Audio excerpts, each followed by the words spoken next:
Thank you. Good morning. You know, last time I spoke in a tent for a corporate group, we had a tornado warning about 30 minutes before, so that was exciting. And I am actually watching the radar on our app. I actually just live up the road in an area called Guelph, Ontario, about 30 kilometers that way. That's about 20 miles for the Americans. Most of my events are down in the US. And we have what we call the Guelph bubble. The systems that come in, they often split, and they go north of us and they go south of us and they leave us alone. But they actually put out a tornado watch about 60 kilometers that way. And if you watch the system, it's sort of spinning in, so we could have a interesting day. I'm going to talk about one of the books I've done at the end, which is called Dancing in the Rain, which gives me the perfect metaphor to go here. Welcome, glad to have you here.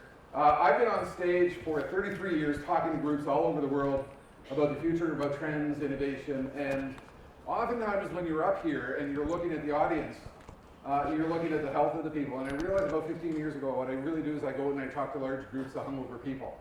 Let me tell you, when I get to Las Vegas and I've got an audience there and it's the third day of an event, they're all dying and you're kind of going, this is kind of interesting. I'm going to take you on a tour of what's going on with medical device technology, the future of healthcare, the future of connectivity, and the future of manufacturing, and try and put some context on what you are going to focus on here today, because I think you need to understand the opportunity here is vast. It's huge. It is unprecedented. To start, I want to bring you into my world. My world is one of speed, rapid change. So for years, I've been starting every presentation with 3 statistics, 3 observations, which outline the reality of the speed of change. First, 65%. You might have heard this one. It is estimated that 65% of kids who are in preschool today will work in a job or career that doesn't yet exist. I've been using this statistic for 25 years, and I'm witnessing it happen in real time. My 31-year-old son, who lives about 10 kilometers that way, that's about 6 miles in American terms, he's a drone pilot. He works for a commercial real estate firm, a commercial construction firm. He can put his $100,000 drone up in the sky with a $20,000 infrared camera, do a 7-minute flight, take 3,000 pictures, feed it to a digital twin technology system, and come up with a 3D CAD-CAM image of the heat loss envelope of a building. And it used to take guys 3 days to do that with specialized equipment. He can do it in 7 minutes with 10 minutes of processing time. He's working in a career that did not exist at the time I first began using this statistic. Second observation, knowledge half-life. It is said if you are taking any type of degree today based on science, so agriculture, architecture, engineering, technology, anything having to do with healthcare, it is estimated that half of the knowledge that we get in our very first year of a college or a university program, half that knowledge is obsolete or revised by the time we graduate. Think about that. I do a lot of talks in the world of healthcare. I was literally with the CEO and the senior management team of Pfizer in Paris 6 months before COVID hit. I was talking about the acceleration of what's going on in the world of medicine. And the estimate at that point in time was the volume of global medical knowledge was doubling every 8 years. And think about what happened with the pandemic. Everybody plugged in, everybody began sharing information. The rate of research and development sped up. It is now estimated it's now doubling every 78 days. You are innovating in the context of an absolute tsunami of a flood of information. Third observation, take a look at your dashboard. Who's got a 2018, 2017 automobile? Hold your hands, anyone? You know, like we're replacing our cars as quickly as our iPhones. You look at a 2018 automobile, doesn't it look like it's from the olden days? You look at the dash.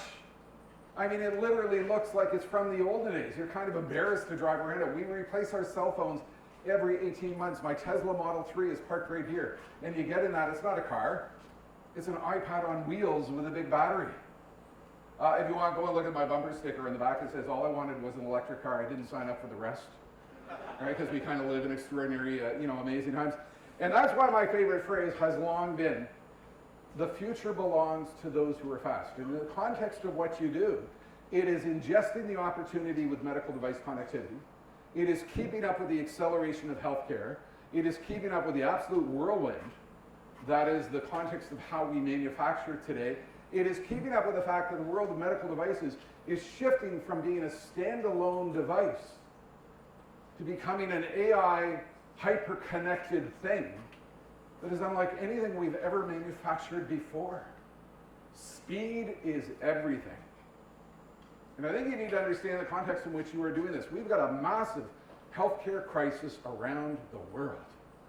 Massive. I mean, the scope of this challenge is simply, it's almost like it's insolvable. That's why I got this reality TV slide here. I mean, look what's going on. They're watching their buddy in the broiler. That's where we are. We are in a situation in which an increasing number of baby boomers that are living longer, they're going to be sicker longer, and this is resulting in a massive demand on the healthcare system, which is ill-prepared to deal with the reality. This is happening in the context in which we've got the emergence of lifestyle disease, exploding at a furious pace because a lot of people aren't willing to accept the conditions they are in. And we're in a situation in which we don't have the resources to fund what is necessary. And you can go through the numbers. I mean, this is just absolutely scary stuff. 6 in 10 Americans live with one chronic disease or more. And the cost of chronic disease management in North America is $1 trillion a year, and it's rising. The reality of the scope of the challenge is this is simply staggering. Obesity affects 42% of the US population. I had a time series map that I used to put up on stage, and it would show the emergence of obesity in the US over time from 1990 to 2015.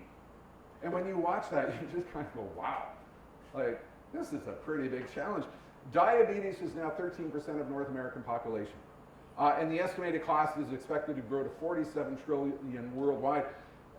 And this is happening in the context in which we've got a shortage of healthcare workers. 100,000 workers, shortfall in North America of skilled professionals, skilled doctors, skilled nurses, registered nurses, leaving the system. You don't have enough people to do the work. And everybody understands the system is in crisis, and it is. You survey Canadians, we're kind of going like, this isn't working for us, folks. And you listen to our friends south of the border, you're like, whoa, it's been bad forever. Well, you know what the secret to the future is? Every good crisis is full of opportunity. And you are at the forefront, you are at the nexus of this crisis. Because we are living through an era in medical device connectivity of disruptive acceleration. Right? That's what you need to think about. You need to realize that where we're going to be 5 years out, 10 years out, if we play our cards right, the opportunity we have in front of us is absolutely huge. Now, I've been dealing with disruption for years. It's one of these words, everything was kind of cool. It's a cool buzzword of the day, but it is real. And I've had a lot of interesting situations where folks have asked me to come in and talk about the reality of disruption. One Monday morning, almost 13 years ago, the phone rings, and there's a potential client on the line. It's NASA. It's the National Aeronautics and Space Administration. They said, look, Jim, we found your YouTube videos, we've read your stuff. We are having a leadership team of our top folks, and we think they need to understand the disruption coming into the space industry. So could you do that? Well, I go and I talk about the future of healthcare, future of manufacturing, future of agriculture, future of anything. I like the future of space. That's what they were asking, the future of space. You never turn down an opportunity. Like, sure, why not? I said, who's going to be in the room? They said, we're going to have some mission directors. We're literally going to have some rocket engineers. We're going to have a sprinkling of astronauts. We're going to have folks who are, studying the origins of the universe, black holes deep in space. But we would like you to come in and talk about the future of space. I said, sure, why not?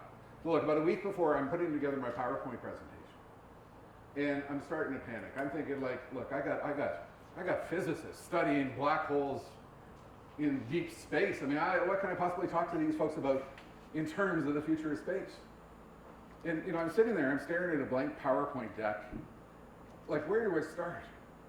And it sort of, through my mind went, future, space, George Jetson. I'm going to talk about the Jetsons. I mean, why not? George worked at Space Fleet Sprockets. You remember that? So I started with the Jetsons. Well, do you remember the Jetsons? Everybody does. I've done talks in Africa. They all know the Jetsons. I mean, in Asia. Everybody knows the Jetsons. The show appeared in 1962. Fun fact, nobody ever saw it in color because we didn't have color TVs then. It wasn't until it went into syndication we actually saw it in color. But the show appeared in 1962. It purported to show what the world would look like in the year 2062, 100 years later. So if you think about it, it was essentially a group of futurists writing a TV show in which they're trying to predict the future. But you know what's so fascinating about this show? and what I went through with NASA when I was with them, that everything predicted in the show arrived sooner than we thought. There is an episode of The Jetsons, because I watched every single episode. The kids came home from college. I'm sitting on the couch watching cartoons. What are you doing, Dad? Business research. Trust me, this is really important. There is an episode in which Elroy is flying a drone overhead. Just like the drone career that my son is working in today. There's an Apple Watch, just like the Apple Watch I've got on my wrist here today. There's Amazon Echo and Google Home devices in the show. Look at all the smart technology we have in our house. There's tablets, there's iPhones, there's all kinds of devices. So I'm thinking to myself, this is a really good opening for these folks, because it helps me get across the key point. And the key point is this: you think the future is far away. What's supposed to be here in 2062 actually arrived 50 years early. We live in the era of acceleration where everything is speeding up, and this is the context in which I define the future. We are in a situation in which companies that do not yet exist will build products not yet conceived, using materials yet to be discovered, with methodologies not yet in existence, with ideas yet to be imagined. You've got to be one of those companies. You have to be one of those organizations. You need to be at the forefront of innovation in terms of the scope of the challenge to solve some of the biggest problems of our time having to do with healthcare. So I'm working away at my PowerPoint deck, and okay, the Jetsons are going to have a little bit of fun. And then I'm thinking, look, I'm going to have a bunch of NASA astronauts in the room. There is no way that I'm going into NASA and not putting up a picture of Spock. I got to talk about Spock, right? Like, I got one shot of this. They've actually had me back a few times. So I put up this picture of Spock. Well, what's going on in this episode? Anyone guess? The medical tricorder. Fantastic little concept. A little connected medical device, like you guys do, that somebody can hold next to their head and get an instant readout of their healthcare conditions. Can you imagine what we could do for the medical world if we had medical tricorders in our hands? Well, I had a lot of planning conference calls with the folks at NASA, and they were not aware of what was happening in the world at that point in time, what we called the Qualcomm Tricorder X-Prize Tricorder Challenge. The X-Prize Foundation is one of these initiatives challenging the global scientific community to solve some of the biggest problems of our time, having to do with education, water, the environment, healthcare. And the Tricorder Challenge, Qualcomm, which makes computer chips, put together a $10 million prize. Challenging the global scientific community. Look, if you can develop a little device, and if somebody can hold that next to their head, and if it can do 13 physiological measurements, we'll award you $10 million. The senior leadership team at NASA did not know that out at NASA's Ames Research Center in California, a group of 45 scientists decided to try to win the prize. They didn't have any funding. They didn't have a budget. They didn't have the money. They didn't have the executive approval. And what do you do in that situation? You launch Kickstarter, you do a crowdfunding campaign, which they did, to develop the medical tricorder, the Xanadu Scout, which I hold in my hands here right now. This little device, I could actually hold it to my head. This will do my pulse. It does an actual EKG of my heart, takes my O2 oxygen level, and a few other metrics. They didn't actually win the prize. It was actually won by an organization down the street in Kitchener. But the point is, this wasn't supposed to be here until the 23rd century. I mean, we're living in a time in which, stuff which is science fiction is becoming a realistic part of our life, and it's happening in real time. The context in which you need to think about your industry is we always overestimate the rate of change that will occur in a 2-year basis. We underestimate how much change will occur on a 10-year basis. And you need to think of that in the context of this disruptive phrase. Companies that do not yet exist will build products that not yet conceived, using materials not yet invented, with ideas yet to be imagined. Think about the context of NASA. I mean, I had these folks in 2012, and at that moment in time, the only people involved in the space industry were the Chinese, the Russians, the Americans. They could not conceive of a world in which we would be throwing rockets into the sky and landing them on ships in the middle of the ocean, and literally catching them in giant robotic arms. They could not conceive of how much change they will see in 10 years. Can you imagine what you're going to see 10 years out? Where we're going to be in this industry in the context of everything that is going on? The space industry, we saw the emergence of a massive global space infrastructure which is still unfolding. And the opportunity in front of you is huge for several simple reasons. We can no longer afford to pay for the health that is necessary. I spend a lot of time with the various insurers in the medical space. I spend time with hospitals. I spend time with healthcare associations. I'm all over the healthcare industry. And I was with a company called Anthem Health, which underwrites and provides coverage for a lot of employee benefit plans throughout the US. And when I was with them, their entire focus was, what can we do to reduce the cost of care? John Hancock Insurance has their Vitality product, which will let you use your iPhone watch to track your metrics, and they will adjust the coverage of your group benefit plan based upon that reality. I don't think you appreciate the scope of the opportunity that is in front of you as multiple trends come together all at once. Number one, our relationship with our healthcare circumstances is changing. You know, I've actually used my watch to track how much I walk around on stage. It's about 2 kilometers. It's actually about 2 kilometers while I'm up here pacing back and forth. The nature of our relationship with our health is changing. What is happening is the acceleration of medical science, combined with new manufacturing methodologies and medical device integration becoming a key part of the system. And I think we need to look at each of these. Let's talk about patient empowerment. Let's talk about the reality of what is happening. We are seeing a shift from provider-centric care to patient-oriented care. We are seeing a shift in digital-first healthcare experience. We are seeing a massive change in everything we do because the very nature of our relationship with our health is changing. Do you know what's really going on? Is if you think about it to a core extent, the centuries-old relationship between doctor and patient has forever changed. Back in 1997, I was in the home office, and it's about 7:30 in the morning. I'm being interviewed by a radio station, and I'm talking away, and I'm thinking to myself, like the left side of my face is feeling really weird here. Am I having a stroke? Like, I can't be. I'm only 40 years old. And after the call, I went to a walk-in clinic near my home. And I went in, and the doctor looked at me and said, "No, you've got Bell's palsy. I mean, it's a facial condition, temporary paralysis. And you really need to go see your primary care physician." So I called him. I couldn't get into 4 o'clock. This is 1997. What do you think I did? I went home, and I got on Doctor Internet and started typing away. I went and saw my family home doctor at 4:30. He looked at me and said, "Yeah, it's Bell's palsy. What we're going to do is we're going to put you on prednisone, which is a treatment, designed to, treat the condition." And I looked at him and said, "Well, I don't know, Doc. In a study at the University of Southern California, 297 out of 300 patients, prednisone was not found to be, an effective method of treating the disease." What do you think he's doing? He looked at me like I got horns in my face. I am challenging the medical community.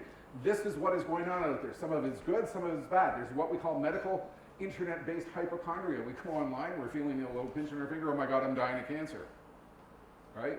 It's good and bad, but it is going on. What we are doing is we are changing the nature of our relationship with our health. We are becoming partners in the journey. This is a century-old disruptive change, which we have never seen before. And digital is at the heart of a lot of this. Healthcare consumerism. You think about all the things emerging around, patient portals, mobile apps, telehealth, wearables. I'm 66, I get up in the morning, I put on my blood pressure cuff, it feeds into my iPhone, I've got this entire history of the fact that I'm keeping it pretty well in control.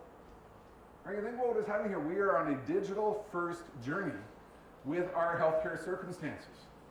And what it leads to is we take a little bit more proactive control over our health for those of us who choose to appreciate the numbers which are coming in. And this is where the type 1 juvenile diabetes opportunity with real-time insulin monitoring is so damn powerful, right? Because it gives that young child an opportunity to see the reality of what they need to do to manage their condition in real time. Independent symptom monitoring. And now we're going to layer on top of this AI. We're going to take all the numbers and we're going to feed them into an algorithm and we're going to interpret that. I ski north of here at a private club north of Toronto. And this season, what I did was I used an app called Ski Tracks, and it's on my watch, and it's tracking every single run down the hill. And at the end of the day, I have this massive GPS data set, and I used Claude AI to write a program that would analyze all the data. My number of runs, total vertical feet, maximum speed. I would come home and I would tell my wife, look at my numbers for the day. She's going like, I really don't care. What's wrong with that? So I tell everybody in the chair. But think about what is happening. We've got this opportunity to look at massive data sets coming from our wearable devices as a method to interpret what it is telling us. Internet of Things, connected wearables. This is all playing into the fact that the healthcare system is trying to deal with the reality of the crisis. Right? How can we use this data to understand how we can shift towards this world of preventative healthcare? Helping people manage conditions before they are sick. This is happening in the context of accessibility. In that changing nature of the relationship between doctor and patient, how can we use that information to develop this consultative approach? So when I go into my doctor, here's my blood pressure numbers, doc, how are we doing? What do you see? What don't you see? What else do we need to do to modify lifestyle, etc., to continue jointly on this voyage? We've never been anywhere like this in the world of healthcare. And this is all happening in the context of the virtualization of healthcare. When I was with the CEO of Pfizer, I said, look, the 10-year time frame, we're going to do a lot of remote, medical doctor visits. A lot of our telehealth stuff we've talked about for 25 years is going to involve over the next 10 years. And you look what COVID did. The entire global healthcare system virtualized literally overnight, taking 10 years of change and squishing it into 6 months.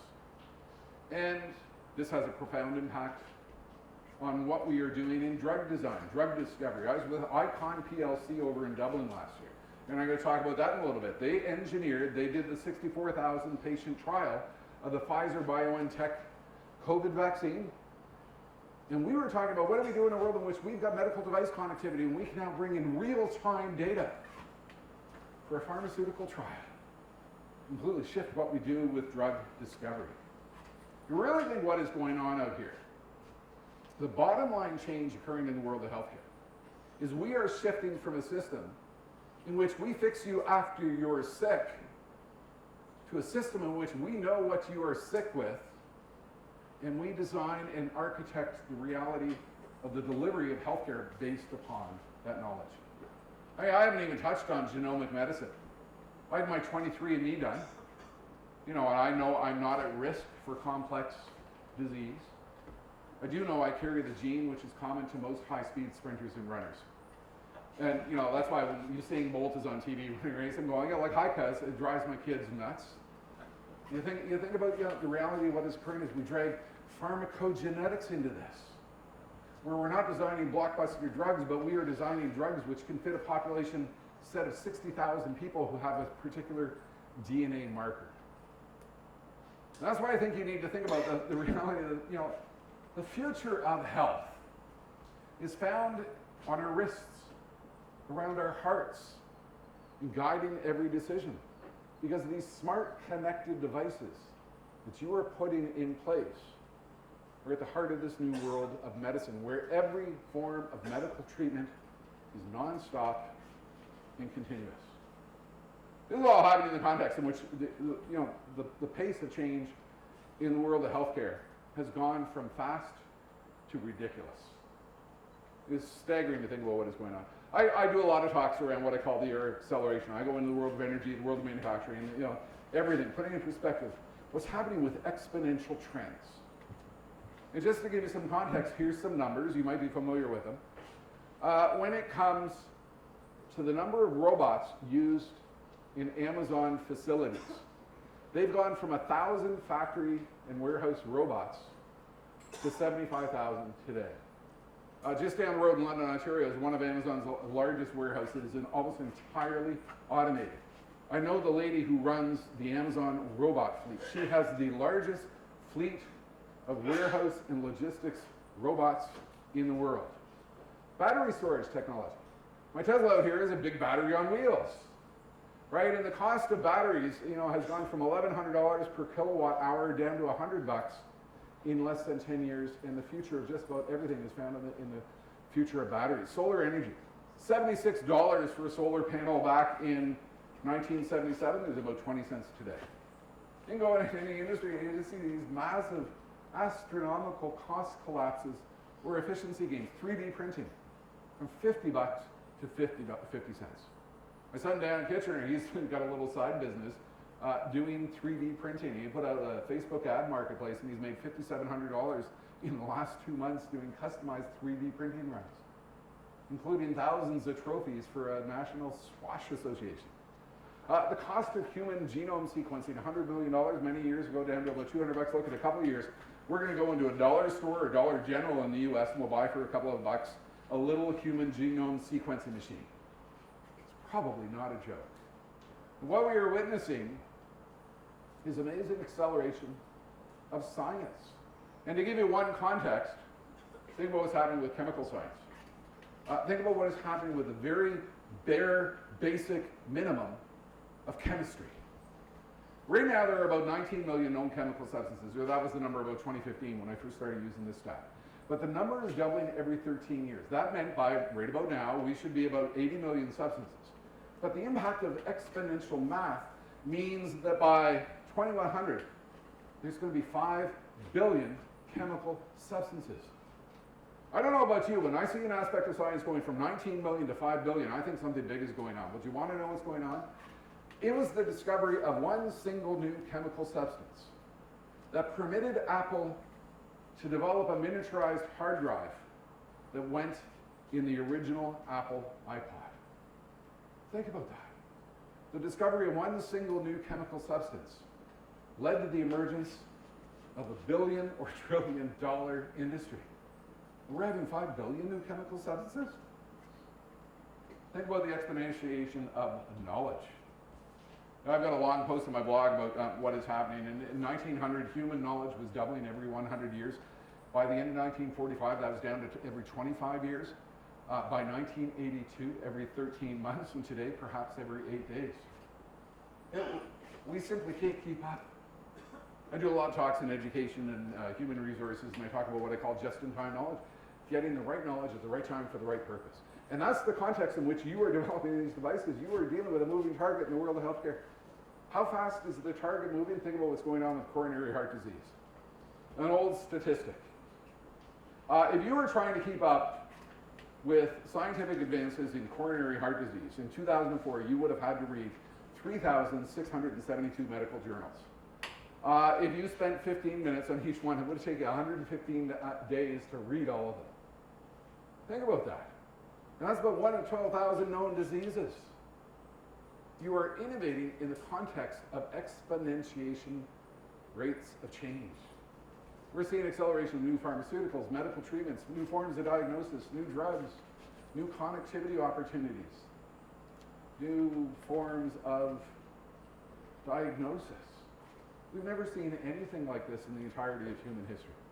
And the impact of all of this is that what we used to think of as fantasy, what we used to think of as science fiction, is now a reality. This is from a futurist fellow named Ray Kurzweil. I've done a bunch of events with him over the years. He's fascinating, a little bit of an oddball. He takes about 150 different types of vitamins and pills every day because he's trying to live to the age of 150. I don't think it's going to happen, but God bless him for pushing the limits of what is possible.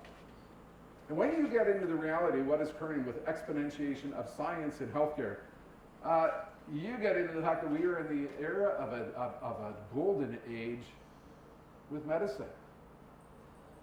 Spoke at one organization, and what they said, look, what's happening with brain health? What's happening with the fact that dementia and Alzheimer's are going to be one of the biggest challenges of our time? Well, here's what's going on. What we did for heart health in the 20th century, we will be able to do for brain health in the 21st century.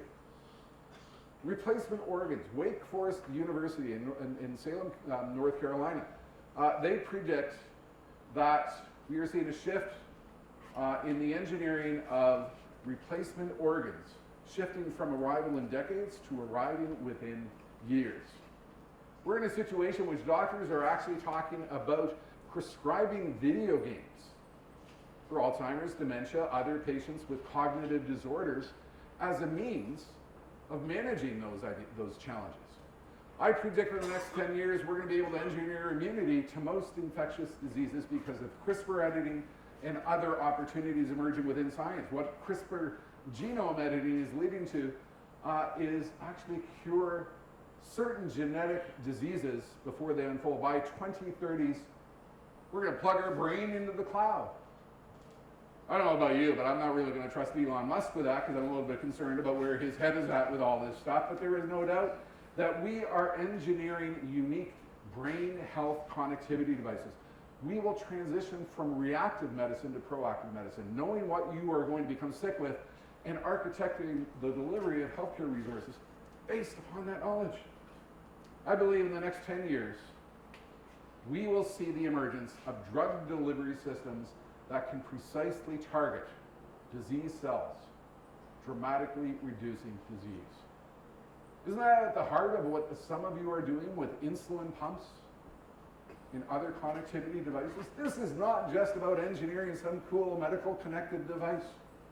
It's about riding the acceleration of the trends, which are leading to a transformative change, everything moving, having to do with healthcare. We're moving from a system of sick care to healthcare.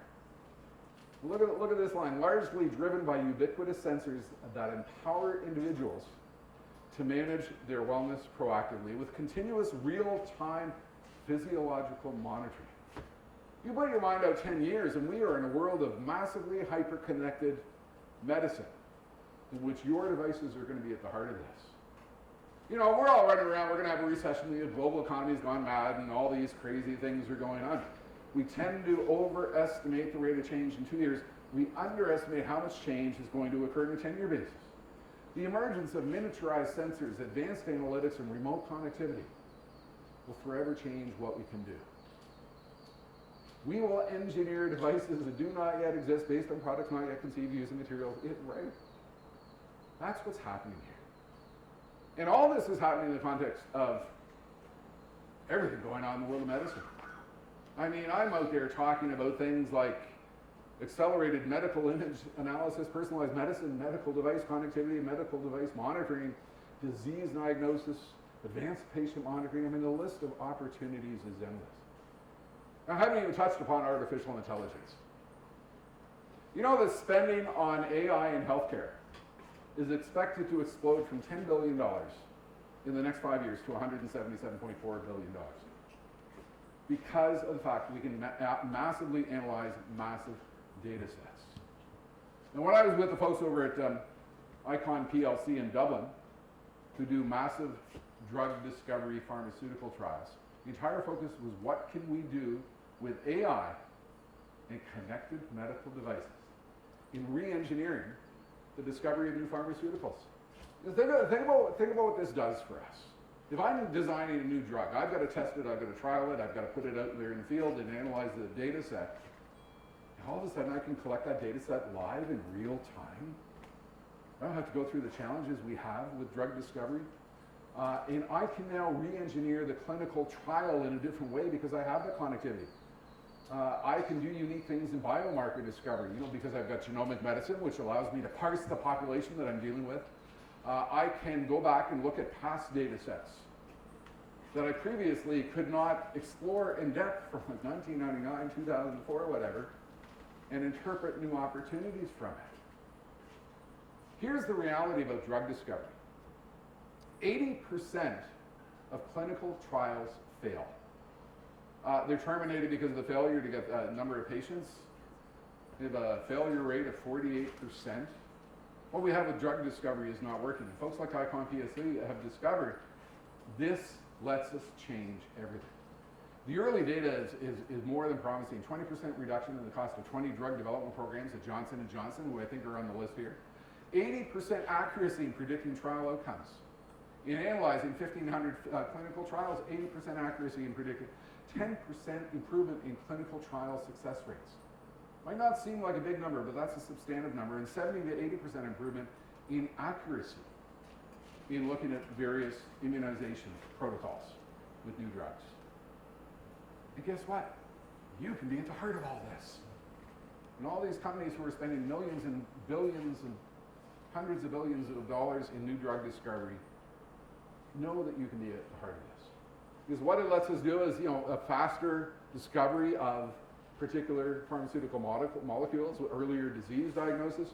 We can look at past trial data sets. All these opportunities been explored through the use of AI, and it's happening. Icon PLC, they recognize if they don't do it, a young upstart is going to do it. And just before I went on stage with them in Dublin last year, we came across this company, Aligo and Vetlala, can't even say it, launching AI-powered clinical trial programs with an entire infrastructure to do the analysis with medical devices at the heart of it.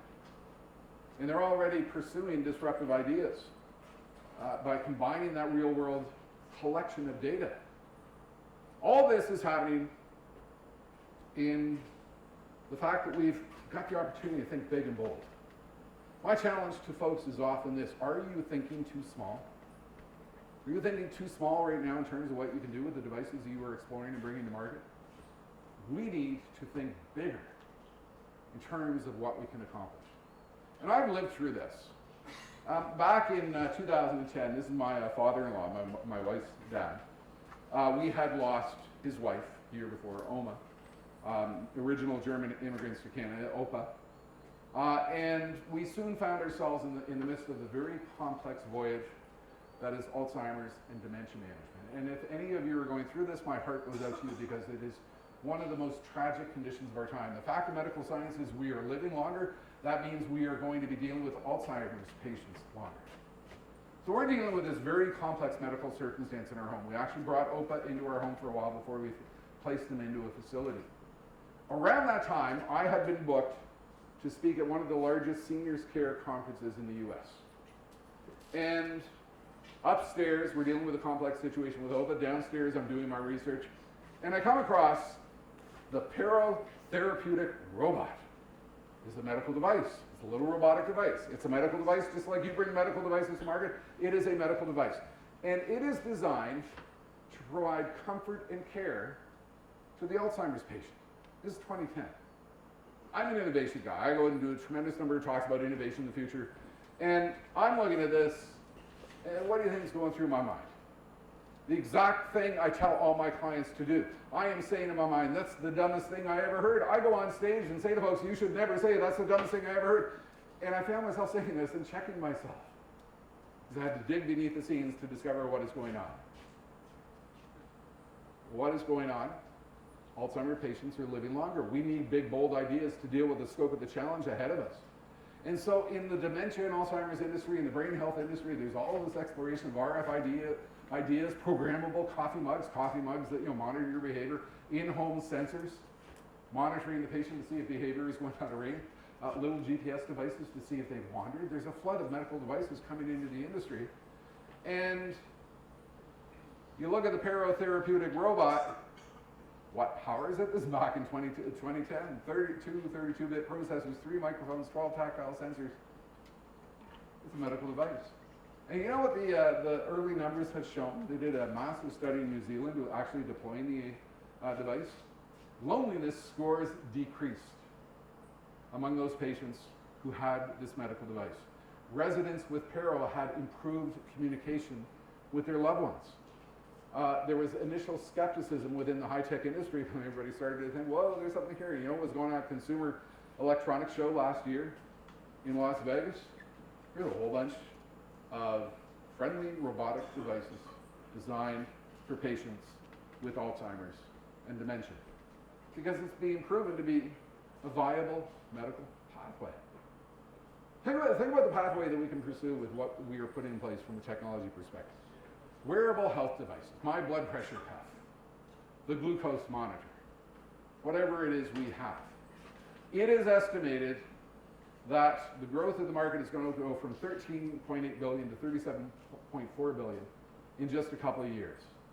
1/3 of adults are using apps or some form of medical device connectivity. And we're only at the early stages of this. There's the Internet of Medical Things, IoMT, connected medical devices.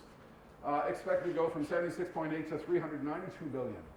I mean, almost a 400% increase. Over 500 million connected medical devices are out there already. US hospitals average 10 to 15 connected medical devices per hospital bed. And then there's connected drug delivery. Those of you who are working in the real-time delivery of glucose, or glucose monitors with real-time delivery of insulin. Right? And that's seeing explosive growth. That's 3 key market segments which are out there, all playing into this idea of patient empowerment and chronic disease management and all the things we can do, where we are moving from treatments after the fact to intelligent treatments occurring in real time.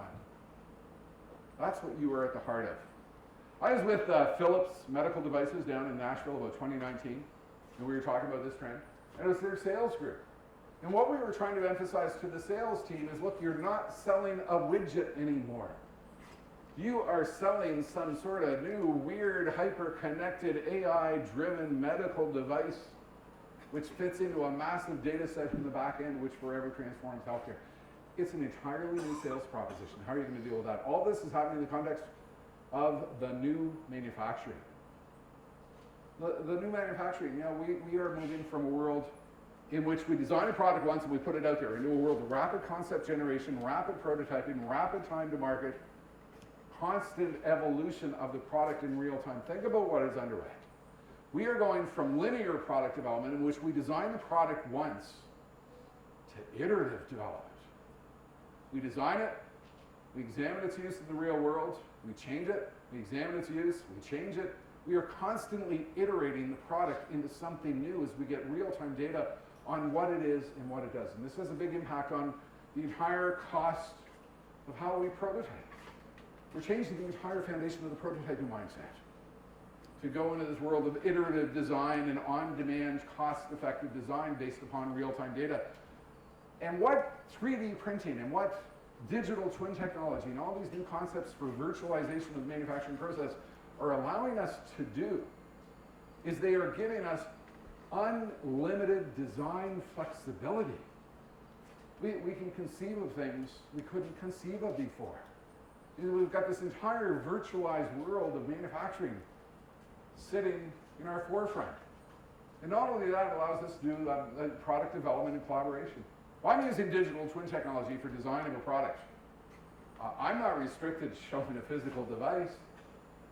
I'm now unrestricted to share it with you virtually. Not only that, I just send you a 3D printer file, and you print it on your 3D printer over the other side of the world, and we take a look at the physical product just like that. Because we are connecting AI with virtual reality and industrial Internet of Things and all the opportunities we can do to better manage manufacturing process. I was with Schneider Electric, and their entire focus is what can we do to layer intelligent industrial Internet of Things devices onto the assembly line floor with better manufacturing insight into what we are doing. And so there's a clear distinction. Used to be a clear distinction between prototyping and production to it's absolutely blurred. This is happening in the context in which we are just beginning to introduce robotics into the equation in artificial intelligence. This little video clip puts the future of everything in perspective, and it's actually kind of an old video clip. It's about from 3 years ago. This is at the Google Labs. And what they are doing here is they're bringing together robotics, machine vision, and spatial awareness, and large language model technology. So what they're going to do when I run the video here is somebody is going to type in, find the extinct animal on the table, pick it up, and move it to the side. So what happens here is that large language model interprets the sentence. It determines most likely an extinct animal is probably a dinosaur. It scans the table with its machine vision capabilities, identifies the dinosaur, picks it up, and moves it over to the side. What's happening right now with robotics in manufacturing is amazing. I was a real skeptic a year ago on humanoid robots. And then I started looking at what's going on. We are getting a flood of venture capital coming in. We are getting a flood of innovation. We are getting a flood of spatial design management tools by which we can teach the robot to do things, combined with digital twin technology. And What this means is that what we thought was far away with humanoid robots on the factory floor might be here sooner than we think. You can right now, for $16,000, go out and buy yourself a Unitree G1, which you can then fool around with and program to do things around your house. And I told my wife last week, I'm going to get one of these. I'm going to bring it to the house. I'm going to teach it to, do the dishes and, wash the clothes and stuff like that. She's none too amused by this. But it's probably going to happen at some point in time. Because what is happening is we are now going into this new world in which we have the tools to teach the robot how to be a robot. Jensen Huang of NVIDIA at their Development Conference a year ago, this is already ancient stuff in terms of human times, he was talking to the 18,000 developers at the San Jose Arena about what they were developing with robot training technology. And listen to what he has to say here. The future of heavy industries starts as a digital twin. The AI agents helping robots, workers, and infrastructure navigate unpredictable events in complex industrial spaces will be built and evaluated first in sophisticated digital twins. Okay, so he's talking about, this is a logistics facility, so an Amazon type facility. We're going to use robots and we're going to design technology to tell them how to act. But listen to this key quote that he says here. We need a simulation engine that represents the world digitally for the robot, so that the robot has a gym to go learn how to be a robot. We need a simulation engine, a gymnasium, so that we can teach the robot how to be a robot. Now I'm going to show you a longer video clip here which puts it in perspective. At the very end, I want you to watch what is going on with the drummer. And I'll parse for you what it is they are actually designing. This is NVIDIA Project Grid. A general purpose foundation model for humanoid robot learning. The group model takes multimodal instructions and past interactions as input and produces the next action for the robot to execute. We developed Isaac Lab, a robot learning application to train group on Omniverse Isaac Sim. And we scale out with Osmo, a new compute orchestration service that coordinates workflows across DGX systems for training and OVX systems for simulation. The group model will enable a robot to learn from a handful of human demonstrations, so it can help with everyday tasks. And emulate human movement just by observing us. Emulate human movement just by observing us. You notice that last frame? The drummer is drumming. You got a whole bunch of virtualized cameras trained upon the drummer, and we are translating those into actions because we've got a digital gym for robots to teach it how to do those actions. I mean, we are on the precipice of unimaginable stuff, and I would presume most of you are going to have humanoid robots in your factories in the next several years. The challenge with all this stuff is, what we call the Gartner hype cycle. When is something going to become real? And to a degree, a little bit with AI and robots and all these things, we're on the peak of inflated expectations, if not going into the trough of disillusionment. We tend to overestimate the rate of change on a 2-year basis. We underestimate how much change will occur on a 10-year basis. With all this are big challenges among the opportunities. And I'm going to be about 5 minutes over, judging by where I am at this point in time. The number one issue is the skills issue. The new manufacturing demands agility, transforming all this stuff into new ways of manufacturing.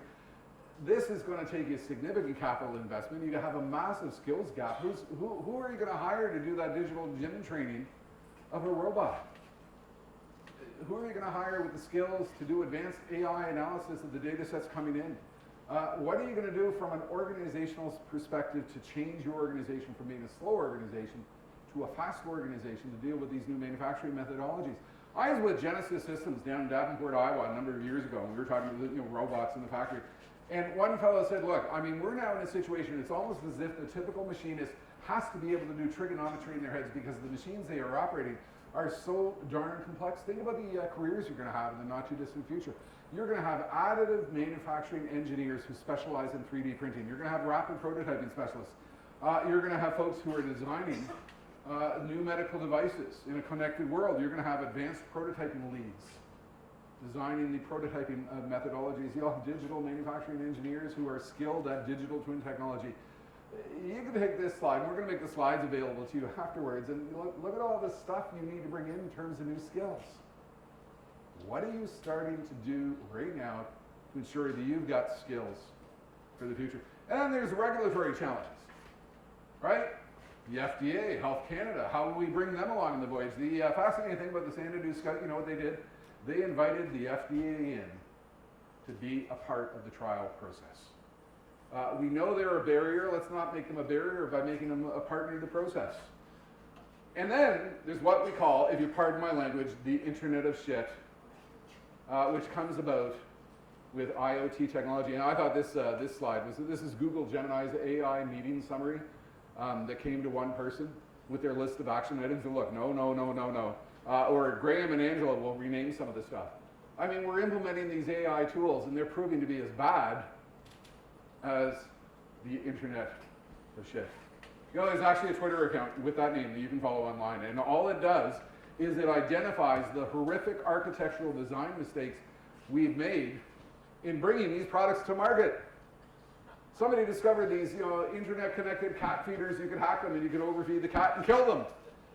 Like, you know, just giving them unlimited amounts of food. Somebody discovered, I bet there will be flying cars in the future. Somebody discovered the typical LG internet-connected washer and dryer and washing machine are uploading 3.7 gigabytes of data a day, because nobody architected the device correctly. A security startup exposed 150,000 security cameras in Tesla factories and elsewhere that could be hacked. We actually have cyber criminals using hacked cameras from a whole bunch of Asian vendors to launch denial of service attacks. The simple message is this: we embarked on the Internet of Things voyage. We did a horrific job at it. And that's why you notice in the video that played here, we are going to provide the trust in the devices. Because if we don't do that, we are fooling with people's lives. We are fooling with their medical conditions.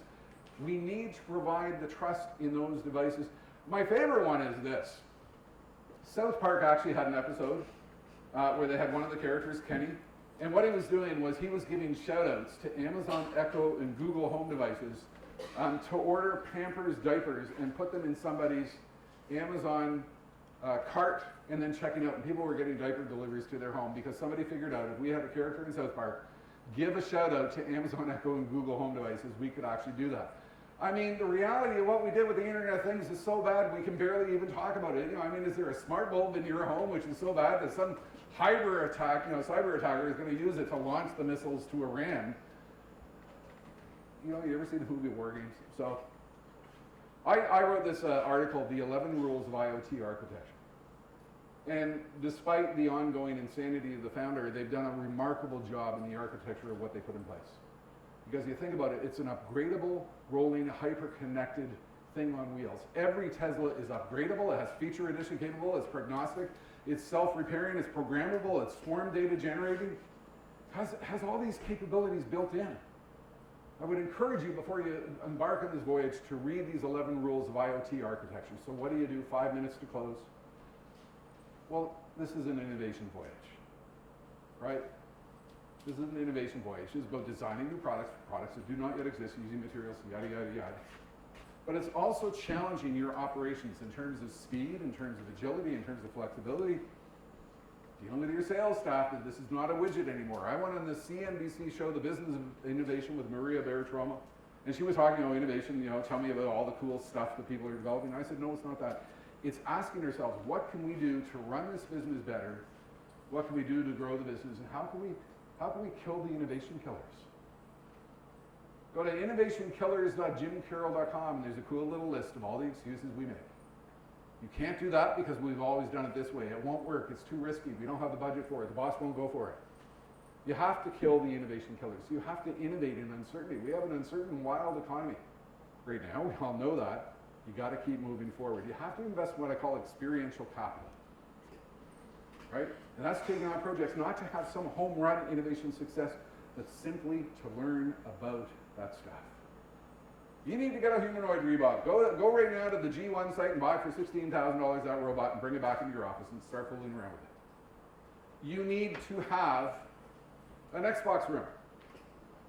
I went into a company in St. Louis called Amstead Rail. They make rail bogies, the undercarriage of rail cars. And their pathway was, we want to master 3D printing of rail car bogies in steel, and we want to build connectivity into those devices so we know when they're going to overheat or break down.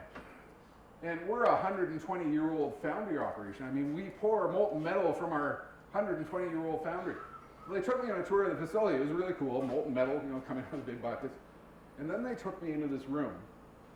They called it the Xbox room. And in the room were 4 young engineers, 25 plus. And basically they said, we know we got to master this stuff. We have no idea what to do, so we hired these 4 young people to come in and figure it out for us. You got to have an Xbox room. You got to have a playroom to deal with all this stuff. You have to have an innovation runway. Don't let old people kill new projects. My son, the drone pilot, can do in 7 minutes what it takes 3 guys to do over 3 days. And in the organization he works in, he is viewed as a threat. Right? Because old people don't like change. I'm 66, I'm allowed to say that. You got to waste time on frivolous things. All right, the investments you need to make to get into this world have you wasting time with no payback. And you got to keep your eye on the edges.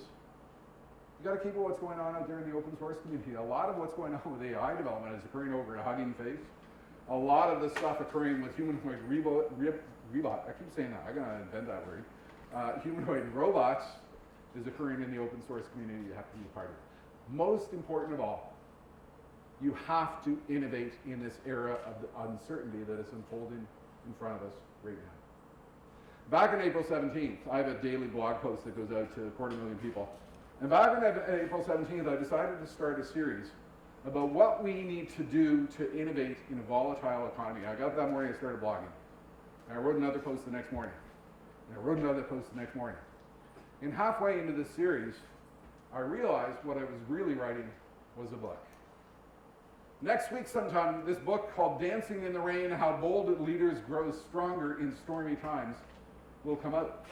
I was hoping for a metaphor here. I was hoping we'd actually have a dramatic thunderstorm occurring here in the last few minutes. Give me the perfect segue to talk about this. But here's a fun fact from the book. In the 2008 downturn, companies that scaled back, fired staff, cut capital budgets, didn't invest in the future, in the next 5 years, they saw a 0% compound annual growth rate. But those who committed to innovation, those who committed to new products, those who doubled down on the future, those who reoriented their staff rather than doing mass firings, guess what? They saw a 13% compound annual growth rate. After that, the losers, because we might as well call them that, saw a 0.2% compound annual growth rate. Those who doubled down on innovation in the future saw a 17% compound annual growth rate. The entire premise of the book, what history has taught us, is that those who keep focused on the fact that products do not yet exist will build products not yet conceived, using materials not yet invented, with ideas yet to be discovered, because they understand we tend to overestimate the rate of change on a 2-year basis, and we underestimate how much change will occur on a 10-year basis. My marching orders to you is this.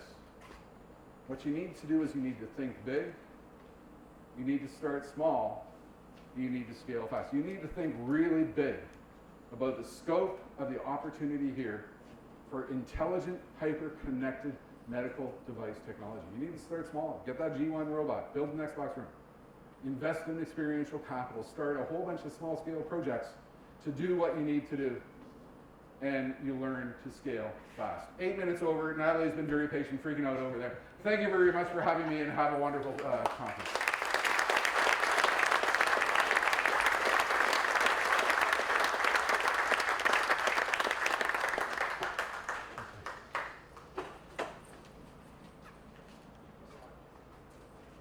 Once again, thank you, Jim. And again, his book, Dancing with the Rain, How Bold Leaders Grow Stronger in Stormy Times, available for pre-sale now and in bookstores near you soon.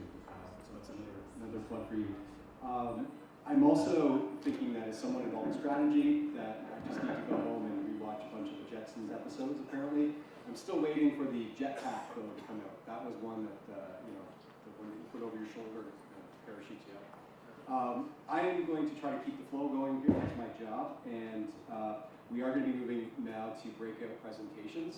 But just before that, just a few more housekeeping logistical issues. Restrooms, because some of you might be at that